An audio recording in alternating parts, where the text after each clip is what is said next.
A'udzu billahi minasyaitonir rajim. Bismillahirrahmanirrahim. Assalamualaikum warahmatullahi wabarakatuh. Innal hamdalillah nahmaduhu wa nasta'inu wa nastaghfiruh wa na'udzu billahi min syururi anfusina wa min sayyiati a'malina. May yahdihillahu fala mudhillalah wa may yudlil fala hadiyalah. Asyhadu an la ilaha illallah wahdahu la syarikalah wa asyhadu anna Muhammadan abduhu wa rasuluh. Allahumma shalli wa sallim wa barik ala hadzal nabiyil karim wa ala alihi wa sahbihi ajmain. Kaum muslimin muslimat di mana saja berada, yang semoga kita semua senantiasa dirahmati oleh Allah.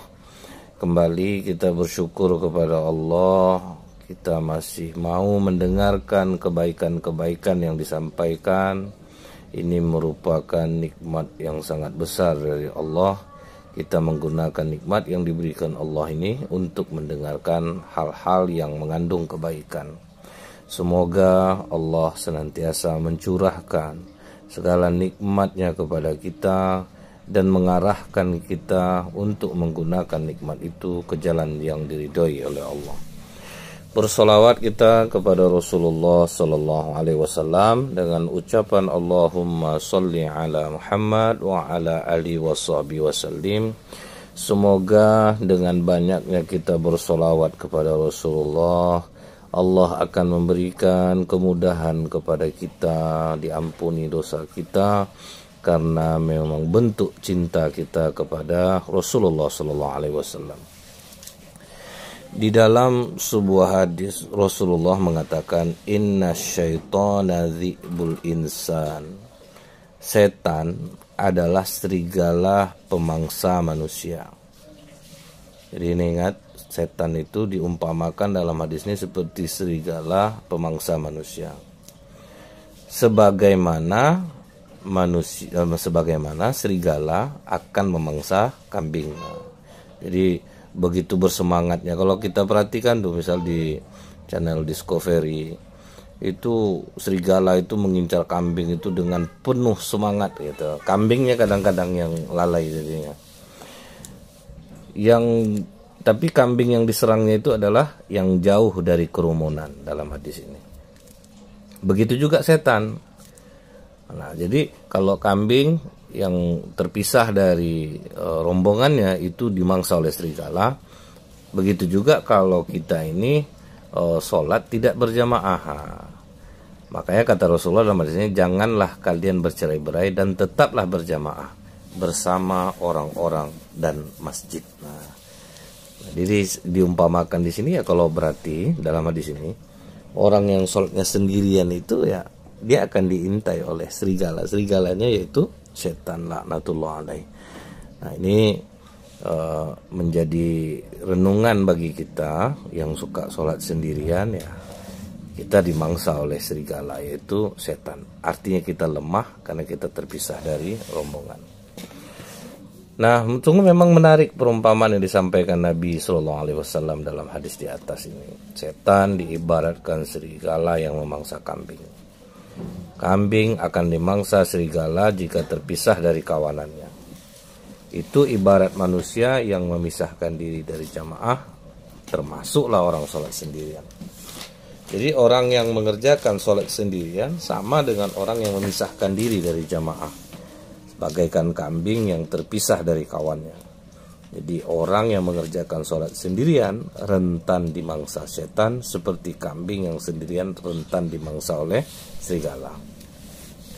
Nah, pada akhir hadis di atas ini Rasulullah menekankan agar kita tetap berada di dalam jamaah, kumpulan. Kita diperintahkan selalu bersama, terlebih ketika sholat, karena sholat berjamaah dan jamaah itu sendiri lebih menyelamatkan daripada sendirian. Nah, itu jangan kita menjadi kambing yang dimangsa oleh serigala. Nah, dalam kehidupan sosial, kalau jamaah ini membuat kita itu kerjasama dan rukun jadinya.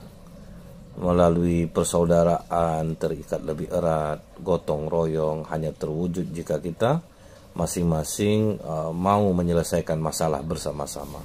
Nah, begitu juga dengan ibadah kepada Allah. Akan lebih bermakna jika dilakukan bersama-sama. Nah, karena dengan berjamaah, peluang untuk dikabulkan doa itu lebih besar dibandingkan jika dilakukan sendirian. Nah, jadi memang kalau kita ini ambil hikmah dari kita sholat berjamaah, berdiri sama berdiri, ruku sama ruku. Kalau di kehidupan sosial dipimpin oleh seseorang, kemudian pemimpinnya mengatakan ini ikut, bersama-sama kita bantu, tentu kita akan seperti orang yang dalam keadaan sholat bersama-sama, salam bersama-sama, tidak ada permasalahan. Tentu masyarakat juga akan menjadi tentram kalau hikmah dari sholat berjamaah ini kita terapkan di dalam kehidupan kita bermasyarakat. Nah, itu satu. Kemudian kalau kita perhatikan lagi nih, hadis Imam Abu Daud meriwayatkan dari Ubay bin Ka'ab. Rasulullah mengatakan, inna sholatar rajuli ma'ar rajuli azka min solatihi wahdah. Sesungguhnya solat seorang bersama orang lain lebih baik daripada dia solat sendirian. Jadi udah jelas nih kan, solat seorang bersama orang lain. Jadi di dalam sini jamaah, dia berdua aja, nah, itu lebih baik daripada solat sendirian. Nah, dalam terusan hadis ini disebutkan wasolatuhu ma'ar rajulaini azka min solatihi ma'ar rajul. Solat bersama dua orang itu lebih baik daripada solat bersama seseorang. Nah, jadi pahala solat berjamaah ini makin rame orang, dia makin besar tingkatannya. Kemudian wa ma kathura fahuwa ahabbu ilallahi azza wa jalla. Dan jumlah yang lebih banyak lebih disukai oleh Allah.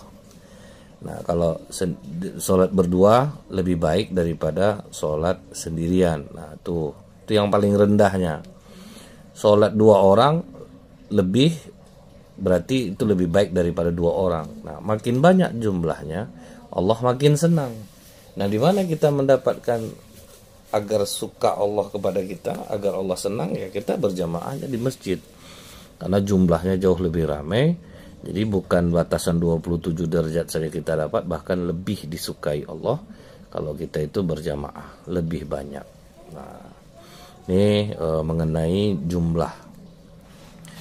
Dari sinilah kita banyak, mungkin kita yang masih kurang tahu bahwa ternyata ladang-ladang pahala ini sangat banyak. Dalam sholat berjamaah aja udah banyak poin yang kita dapatkan. Imam Ibnu Khuzaimah meriwayatkan hadis serupa juga dalam sahihnya di bawah bab jumlah jamaah yang lebih banyak menjadikan sholat lebih utama. Itu dalam sahih Ibnu Khuzaimah. Kalau Imam Ibnu Hibban, dia masukkan hadis ini ke dalam bab makmum yang lebih banyak lebih disukai Allah. Jadi memang ulama menuliskan dalam kitab-kitab mereka. Rasulullah SAW di dalam hadis lain juga mengatakan derajat orang yang sholat berjamaah itu lebih baik dan lebih utama daripada orang yang jumlahnya berkali-kali lipat lebih banyak tetapi tidak berjamaah.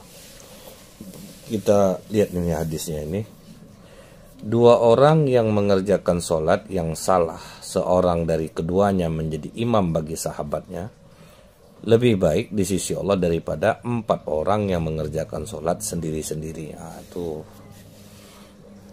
Kemudian 4 orang mengerjakan sholat yang diimami salah seorang dari kalian lebih baik daripada 8 orang mengerjakan sholat sendiri-sendiri. 8 orang yang mengerjakan sholat yang diimami salah seorang dari mereka itu lebih baik di sisi Allah daripada 100 orang yang mengerjakan sholat sendiri-sendiri.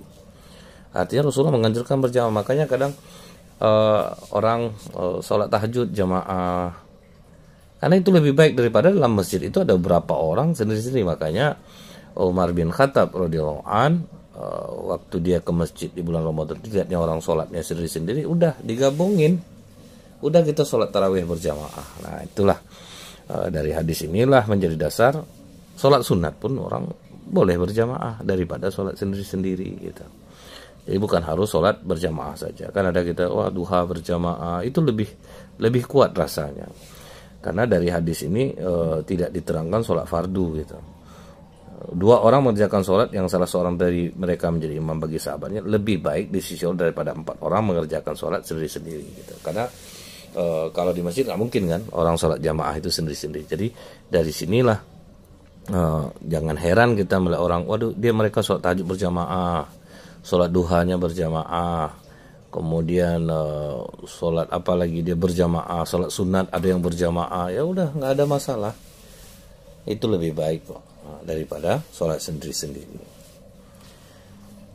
Jadi dari hadis di atas makin besar besarnya jumlah banyak orang yang sholat sendiri itu nggak ada untungnya gitu.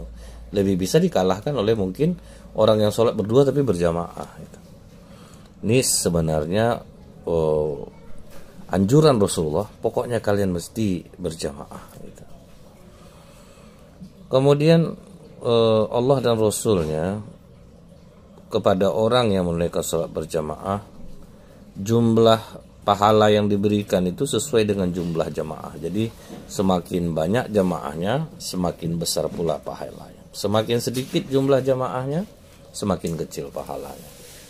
Makanya tuh orang senang tuh masjid yang banyak jamaahnya, karena terhitungnya lebih banyak lagi kita mendapatkan pahalanya. Nah kemudian nih, untuk supaya bisa terhindar dari sifat munafik, kan banyak nih kita lihat orang rajin sholat tapi sifatnya masih jahat, masih menyembunyikan topeng lah, banyak topeng. Kita coba dengar hadis ini. Barang siapa sholat selama 40 hari secara berjamaah dengan mendapatkan takbiratul ihram, jadi dia mendapatkan takbiratul ihram berarti sebelum orang iqamah dia udah di masjid nih, dia tidak pernah telat takbiratul ihram, maka ditulislah untuknya 2 kebebasan. 2 kebebasan yang dimaksud itu apa? Yang pertama bebas dari api neraka, yang kedua bebas dari sifat munafik. Nah kalau kita nih masih nakal-nakal, nah mungkin kita nih nggak bisa jebol nih 40 hari takbiratul ihram bersama imam, belum mulai sholat kita sudah ada di masjid. Ini kan amalannya sebetulnya mudah kalau kita lakukan, tetapi kadang kemalasan yang menguasai kita sehingga kita tidak bisa melakukannya. Kita susah untuk mengalahkan hawa nafsu. Jadi kalau ingin terbebas dari sifat munafik, dibebaskan Allah dari neraka, itu maksudnya itu apa? Karena sifat kita jadi baik, kita udah nggak munafik, udah apa, tentu kelakuan yang muncul dari keseharian kita itu adalah hal-hal yang baik. Kalau orang baik ya dibebaskan Allah dari api neraka. Kita dengarkan Al-Allamah Al-Thayyibi menjelaskan hadis ini. Apa kata dia? Ia dilindungi di dunia ini dari perbuatan munafik. Jadi di dunia dilindungi dari perbuatan munafik, kemudian dia diberikan taufik untuk melaksanakan amal yang ikhlas.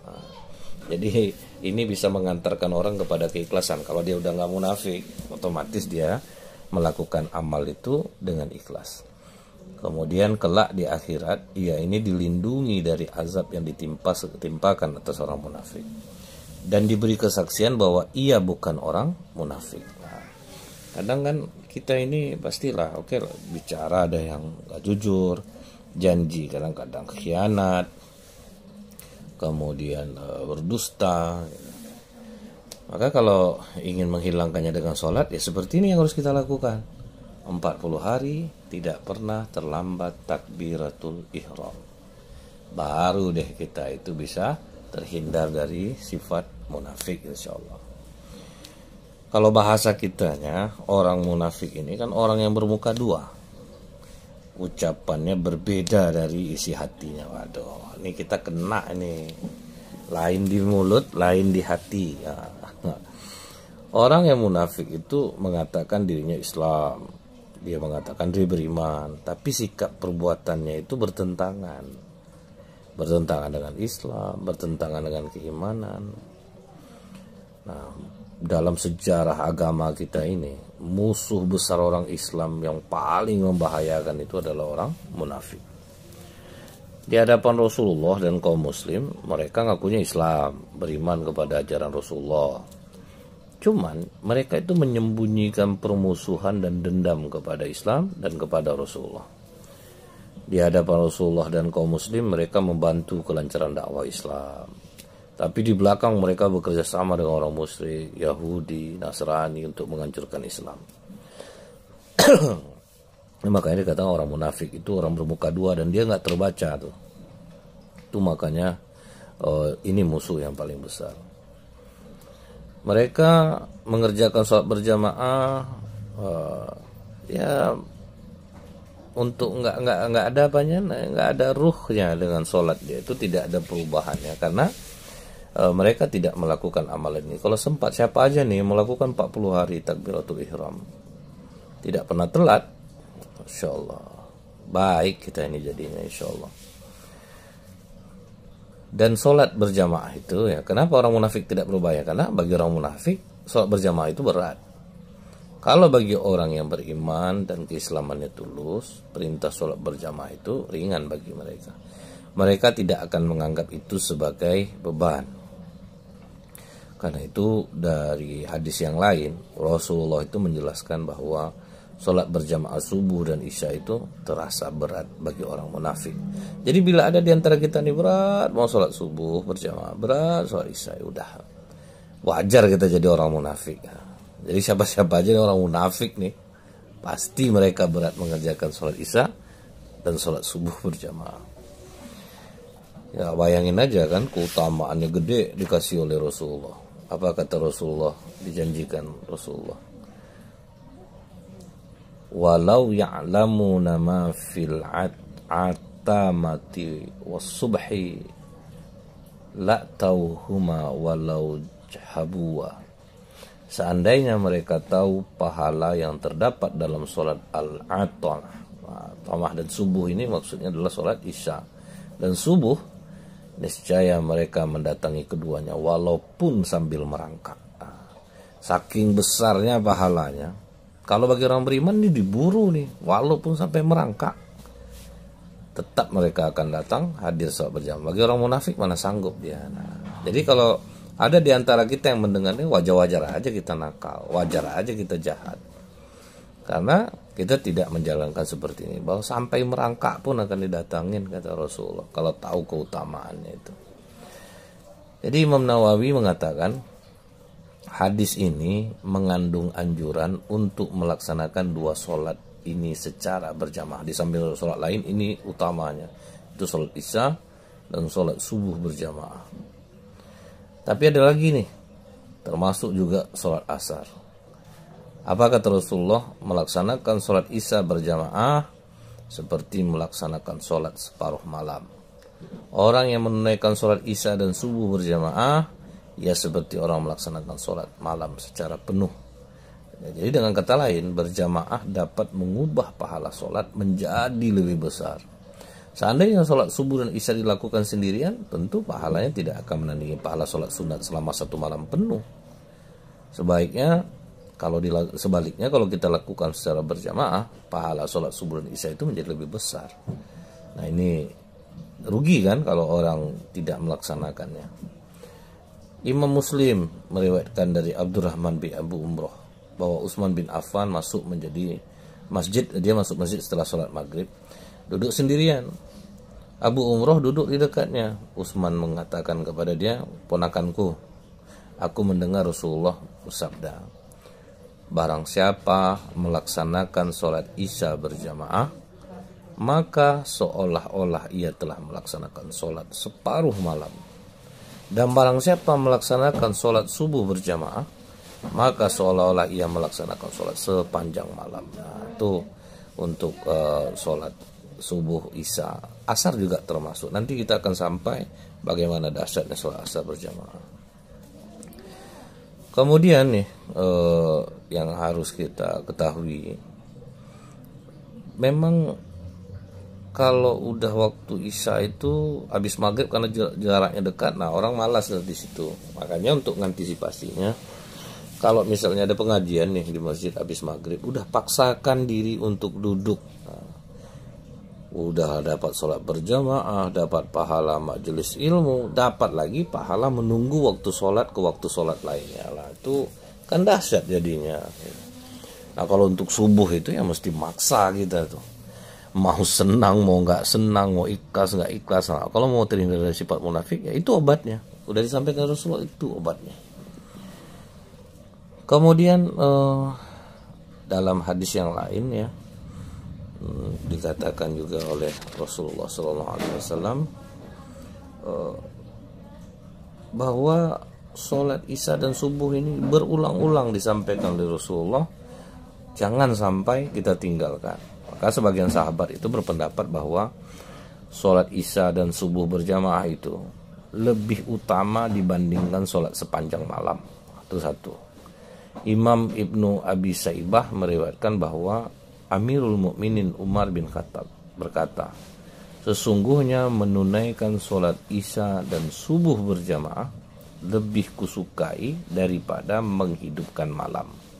Jadi jangan gara-gara orang dia rajin sholat malam, akhirnya sholat subuh tinggal jadinya. Nah daripada seperti itu, lebih baik aku jaga sholat isya dan subuh berjamaah, kata Umar bin Khattab, daripada sholat menghidupkan malam. Menghidupkan malam, daripada sholat tahajud, mending jangan sampai yang kedua ini tinggal. Walaupun sholat tahajud itu beda lagi keutamaannya gitu. Ini untuk mengantisipasi jangan sampai orang gara-gara dia sholat malam, akhirnya dia nggak sholat berjamaah jadinya.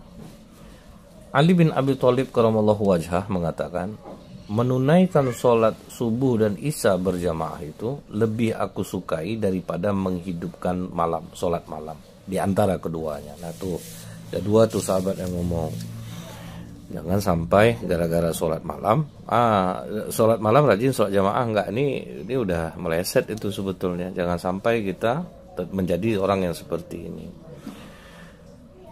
Karena memang kenapa besar betul pahalanya, kan nggak semua orang mampu mengerjakan sholat sunat semalam suntuk.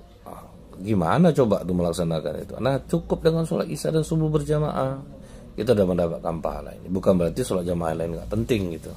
Ini lebih utama di antara yang lain. Kemudian nih juga dikatakan di dalam beberapa hadis bahwa sholat isya dan subuh berjamaah itu memang tidak diragukan lagi bahwa memiliki keutamaan yang besar. Kemudian nih mengenai sholat asar nih, kita ke asar isya subuh ini. Kita dengarkan dari Imam Abu Hasim dan Imam Abu Naim.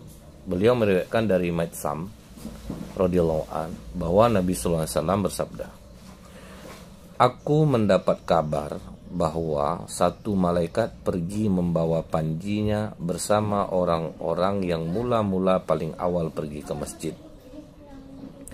Malaikat tetap membawa panji itu bersamanya hingga orang itu pulang, lalu membawanya masuk ke rumahnya. Jadi kalau kita nih pertama pergi ke masjid, nah malaikat membawa panjinya orang-orang untuk orang yang pertama datang ke masjid, kemudian pulang, panji itu masih dibawa sampai masuk ke dalam rumahnya. Apa nggak enak kita tuh di bawah naungan malaikat yang mengiringi kita. Sedangkan setan membawa panjinya ke pasar bersama orang yang mula-mula paling awal pergi. Nah tuh, karena ke pasar ini beda ya kepentingannya duniawi. Setan terus membawa panji itu bersamanya hingga dia pulang, lalu memasukkannya ke dalam rumahnya. Dan masih awal nih mengenai keutamaan sholat asar nanti berada di sini nanti. Kenapa? Orang yang pergi ke masjid untuk berjamaah, orang yang pergi ke pasar itu berbeda. Karena orang pergi ke masjid awal berarti dia memang mementingkan Allah dalam segala hal. Sedangkan orang yang awal pergi ke pasar itu berarti memang mementingkan dunia. Wajar saja ini bertolak belakang. Masjid rumah Allah, sementara pasar rumah iblis, transaksi duniawi. Kadang orang akhirnya berbuat curang dan menipu. Nah, watak masjid dan pasar itu memang jauh berbeda. Nah, orang yang pertama kali ke masjid berarti dia orang yang merindukan masjid. Nah, kemudian lagi nih, dalam hadis lain dikatakan Rasul, barang siapa berwudu kemudian pergi ke masjid, lalu sholat 2 rakaat sebelum subuh, kemudian duduk hingga datang waktu subuh, maka sholatnya itu dicatat sebagai sholatnya kaum yang berbakti dan dicatat sebagai duta Al-Rahman. Nah, orang awal pergi ke masjid subuh, sholat 2 rakaat, dia digolongkan orang yang berbakti. Dalam hadis lain lagi disebutkan khairu minad dunya wa ma fiha, lebih baik daripada dunia dan segala isinya. Kemudian dalam hadis yang lain, barang siapa melaksanakan sholat subuh berjamaah, maka ia berada dalam jaminan Allah. Barang siapa yang membatalkan jaminan Allah, berarti Allah akan menyungkurkan wajahnya ke dalam neraka. Dari sini kita tahu bahwa orang yang tidak sholat subuh berjamaah itu ya berarti dia sudah melepaskan jaminan Allah. Artinya sholat subuh ini bisa untuk menjadi penyelamat kita karena kita berada dalam jaminan Allah.